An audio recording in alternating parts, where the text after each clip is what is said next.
भीमाशंकर ज्योतिर्लिंग। यह ज्योतिर्लिंग पुणे से लगभग 100 किलोमीटर दूर सह्याद्री की पहाड़ी पर स्थित है।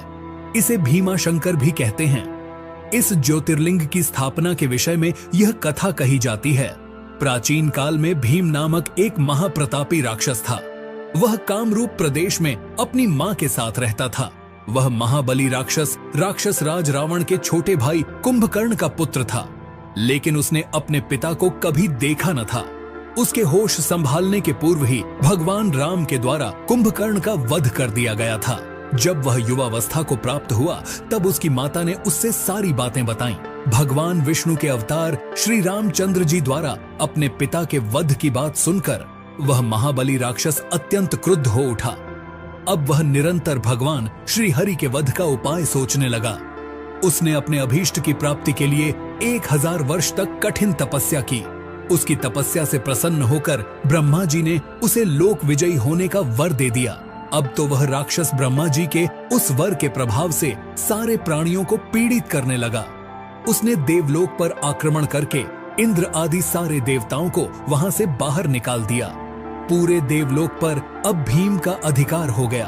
उसने कामरूप के परम शिव भक्त राजा सुदक्षिण पर आक्रमण करके उन्हें मंत्रियों अनुचरों सहित बंदी बना लिया। इस प्रकार धीरे धीरे उसने सारे लोकों पर अपना अधिकार जमा लिया। उसके अत्याचार से वेदों, पुराणों, शास्त्रों और स्मृतियों का सर्वत्र एकदम लोप हो गया। वह किसी को कोई भी धार्मिक कृत्य नहीं करने देता था। इस प्रकार यज्ञ, दान, तप आदि के सारे काम एकदम रुक गए। भीम के अत्याचार की भीषणता से घबराकर ऋषि मुनि और देवगण भगवान शिव की शरण में गए और उनसे अपना तथा अन्य सारे प्राणियों का दुख कहा। उनकी यह प्रार्थना सुनकर भगवान शिव ने कहा, मैं शीघ्र ही उस अत्याचारी राक्षस का संहार करूंगा। उसने मेरे प्रिय भक्त कामरूप नरेश को भी सेवकों सहित बंदी बना लिया है। कामरूप अपने सामने पार्थिव शिवलिंग रखकर अर्चना कर रहे थे।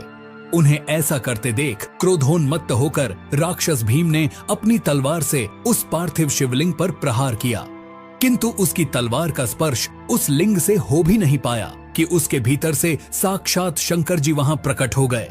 उन्होंने अपनी हुंकार मात्र से उस राक्षस को वहीं जलाकर भस्म कर दिया।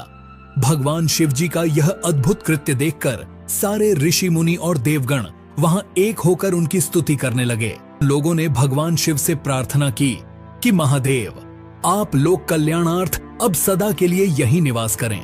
यह क्षेत्र शास्त्रों में अपवित्र बताया गया है। आपके निवास से यह परम पवित्र पुण्य क्षेत्र बन जाएगा। भगवान शिव ने सबकी यह प्रार्थना स्वीकार कर ली। वहां वह ज्योतिर्लिंग के रूप में सदा के लिए निवास करने लगे। उनका यह ज्योतिर्लिंग भीमेश्वर के नाम से विख्यात हुआ।